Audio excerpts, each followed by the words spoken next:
Merry Christmas, everyone. Hi, I'm Stacy Ellis. Welcome to my channel. If you are new here, I do booktube videos along with inspirational videos and videos to just help you become a better person overall. So if that sounds like something that you might be interested in, then make sure you subscribe to the channel. But today, since we're in the beginning of December, I thought it would be most appropriate to do a Christmas booktube tag. This booktube tag, I actually modified it from Heather at Reading with a Vengeance.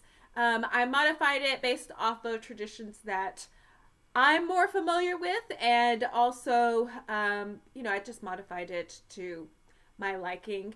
Um, so I'm going to go ahead and get started. Now, I am going to tag some people at the end of this video to do their versions of this booktube tag. I will say that in the Christian booktube world, there's not that many Christian booktubers that talks about nonfiction. And so I am going to try to show some nonfiction books here during this booktube, but a lot of the ladies that I will be tagging will have a lot more fiction options. So if you're into fiction, Christian fiction, or just clean fiction, then be sure to check out their channels as well. But let's go ahead and get started with our Christian traditions booktube tag. So the first one is Christmas colors. So if you think of Christmas colors, we think of red, green, white, and gold. So the prompt is to pick a book that has at least two of these colors. If you can have more than two, then that's great. For me, I picked Seeing and Savoring Jesus Christ by John Piper. This is a really good book. It's a short read, and it pretty much each chapter is super short, and it just helps you think about your life as a Christian, and really helps you get in tune with what it means to have salvation, who Jesus is, and savoring that process. And so I love this book. I've read it 2 times already. It's just, whenever you just need that refresher of remembering the importance of Jesus and the whole salvation message.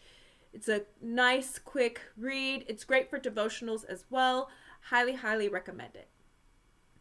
All right, the second tradition is Christmas caroling. And so the prompt is to pick your favorite Christmas carol, and based off of that Christmas carol, pick a book that is in conjunction with it. And so my favorite Christmas carol is actually The Little Drummer Boy. And so the book that I picked is Train Up a Child by Bill E. Smith.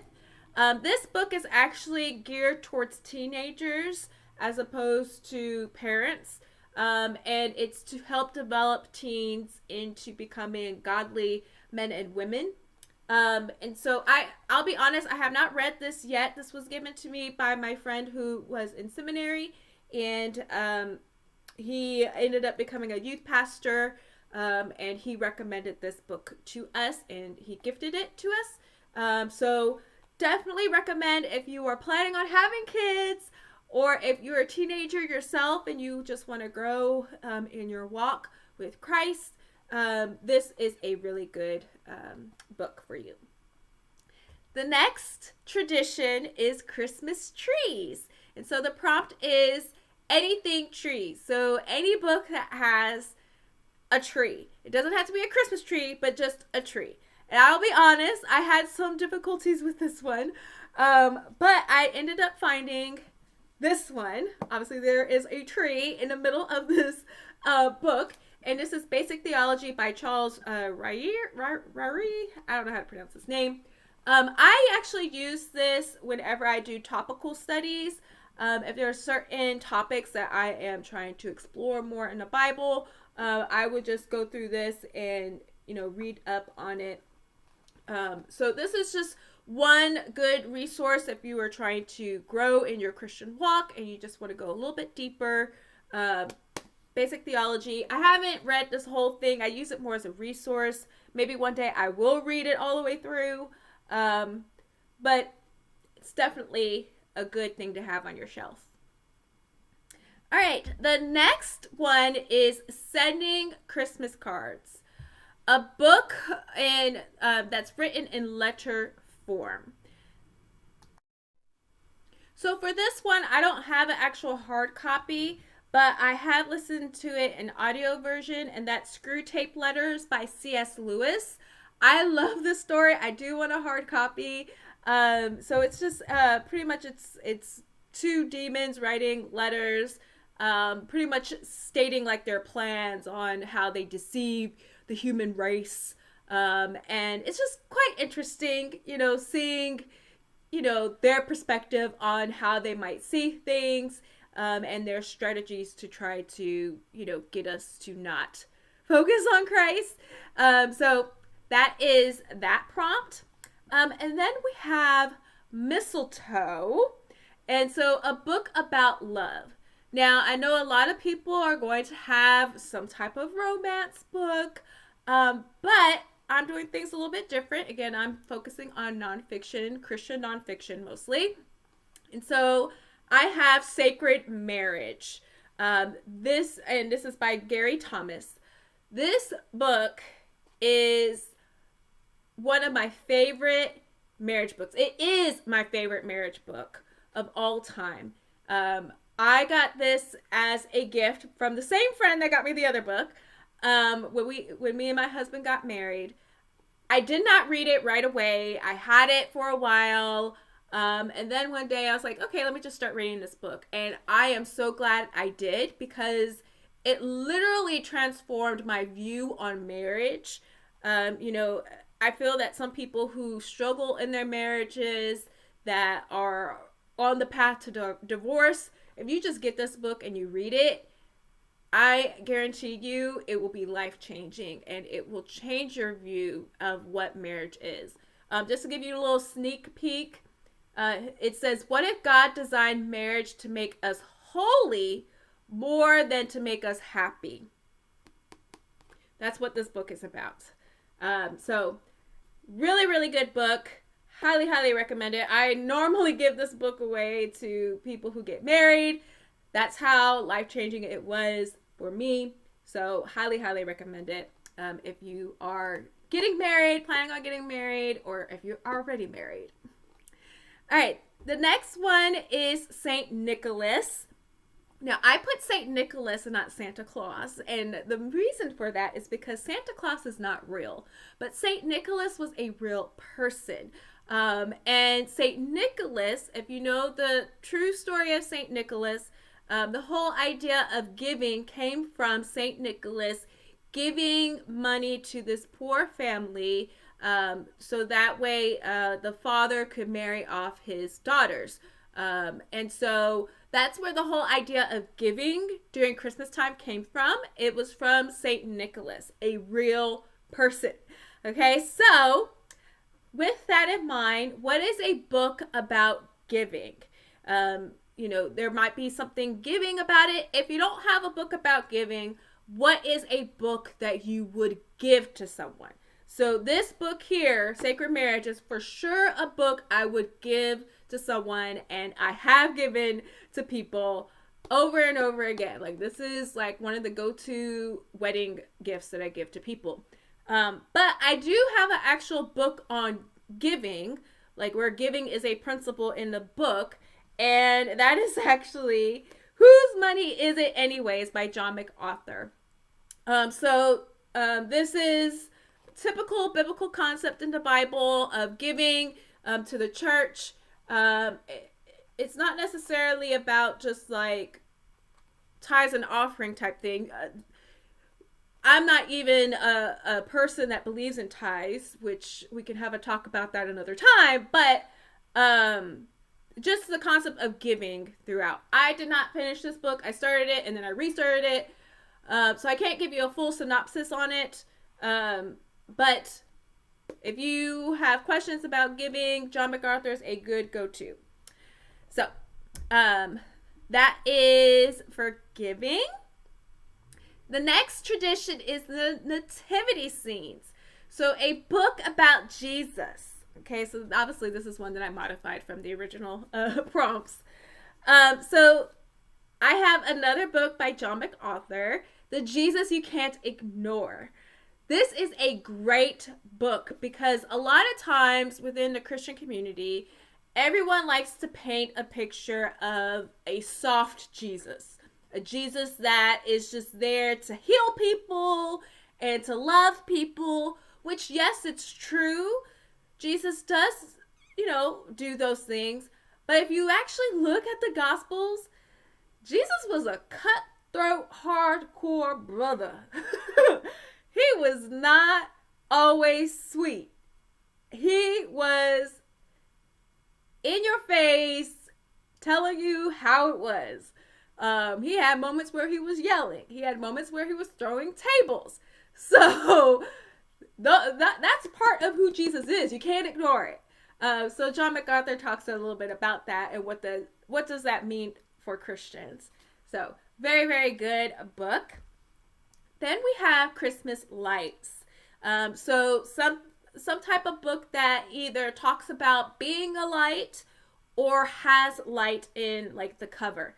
And so I have The Kingdom Marriage by Tony Evans, and you can see the light is, coming between the couple here. I am currently reading this book with my small group. And so I don't really have a whole lot I can say about it. I can say Tony Evans is a great pastor. I used to go to his church. He has a lot of books about the kingdom. If you're Christians, you're part of the kingdom. And so what does it mean to be in a kingdom family, a kingdom marriage, a kingdom woman? So he has a lot of different books on that.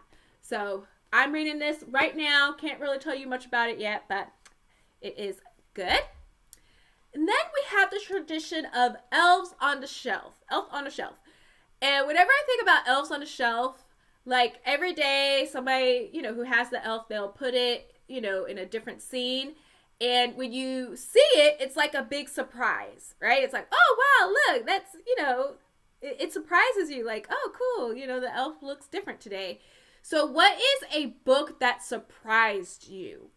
Now, I know a lot of you guys are going to have, again, fiction books that surprised you with their plots, but I have a nonfiction book that surprised me, and that is Guarding Your Heart by A.W. Pink. I talked a lot about this book in one of my former book reviews. I really, really love this book. It really challenged me to guard my heart, guard what I see, what I listen to, what I allow myself to be involved with, everything. Because when you guard your heart, like that really does protect your spirit, man. And so it really surprised me because,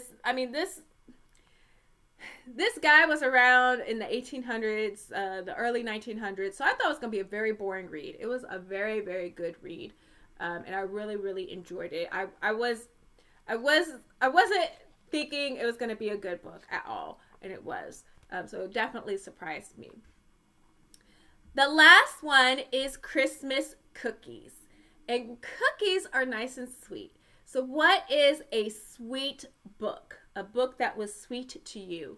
And for me, is actually one of the novellas in the Lineage of Grace.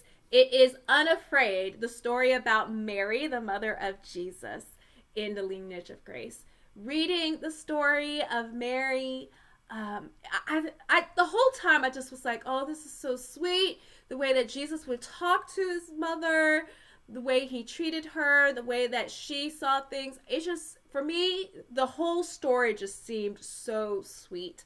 And so I thought that was the most appropriate story. So I had one fiction story, but it's based off of nonfiction. Throughout, all of my prompts here. So, again, this was just for fun. I am tagging a few people who I personally follow in the Christian Booktube world. They may not know who I am, and that's perfectly fine. I watch your videos. I enjoy your videos. And so I'm tagging you because I would love to see you guys try these, Christmas Booktube tags. And if you want to make some changes to the traditions listed here, feel free to do so as well. So the people who I am tagging is Lindsay from Books for Christian Girls, Chantel from Chantel Reads All Day, Oshina from Oshina Gotta Read 'Em All, Miriam from Miriam Elizabeth Reads, Celestria from Celestria. We have Amanda from Book Lover Amanda, Denise from Daughters of Increase, Stacy from Christian Reads and Classics, and Chrissy from Chrissy's Purple Library. I love you all, girls. Your videos are great. They're encouraging and they help motivate me to read. So I wanted to tag you guys on this Christmas tag here. Thanks again, everyone, for watching. Hopefully, I gave you guys some ideas of some nonfiction books to read. Again, I know a lot of you guys like the fiction stuff, which is cool. You're motivating me to read more fiction. But hopefully, I can motivate you guys to grow in your Christian walk and try to expand on some of your nonfiction reading as well. So, without further ado, you guys have a Merry Christmas, and I'll see you next time. Bye.